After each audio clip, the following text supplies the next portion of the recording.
Jimmy from Odessa, Texas asked, can you tell me why I should have any faith in Steve Sarkisian when he has not proven he can win? Jimmy, we need to talk about faith for a second.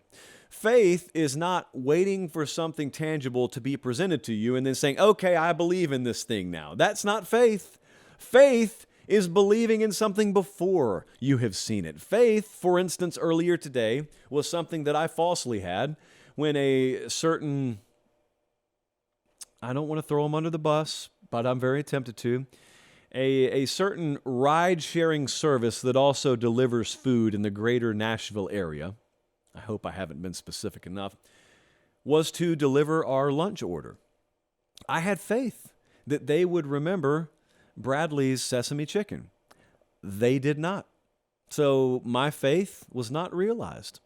And I will henceforth never put faith in them again. I will always second guess them. And look, maybe a lot of you want to put faith in Steve Sarkisian at Texas. Maybe he just hasn't shown you enough, and that goes back to the old chicken egg thing that I just talked about for a second. There's reason. If you doubt Steve Sarkisian, certainly the model doesn't. The model would like Texas minus 3.5 against the Chiefs if they played tomorrow. But the model is dumb when it comes to Texas. We've already established that. The model is not to be trusted. I have no faith in the model when it comes to Texas. But I kind of think I do have a little faith in Sark. But if you don't, and you tell me, Josh, he's 2-7 versus top 25 teams in his time in Austin, I've just got to sit back and nod my head. And then if you continue, even though I didn't ask you to, and you say, Josh, he is 1-7 in games decided by one possession. 1-7 in games decided by 8 points or fewer. I, again, have to sit back and go, it's not a bad point. Are you done? Done? Okay, you're done. Let me make my points. I know it hasn't been great so far, albeit he did improve last year over year one. That is the definition of progress. But 7-5, not good enough for you. I get it. So here's what gives me faith. And I would humbly suggest, Jimmy, what should give you a little faith, or at least some hope, in things turning around. I still think he's a brilliant tactician.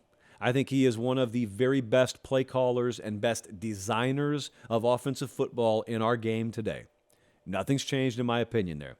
I think he's got a very talented roster and not the same kind of shallow talent that Texas had before he got there.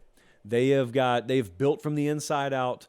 They have also hit the portal really well.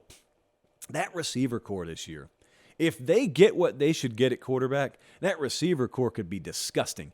Xavier Worthy, you want a dark horse in the Heisman conversation at a non-traditional position? Is Xavier Worthy my Devontae Smith of 2023? That's lofty. I don't want to do that to him, but I'll do it anyway. Xavier Worthy with a non-broken hand? What could we get from him? Jordan Whittington? Jordan Whittington is as old as my dad. He's still playing at Texas. A.D. Mitchell, once a Georgia Bulldog, catching big balls in big games. He's at Texas now. Isaiah Nair, that's the kid from Wyoming who came in. That's what it sounds like when anyone comes in from Wyoming.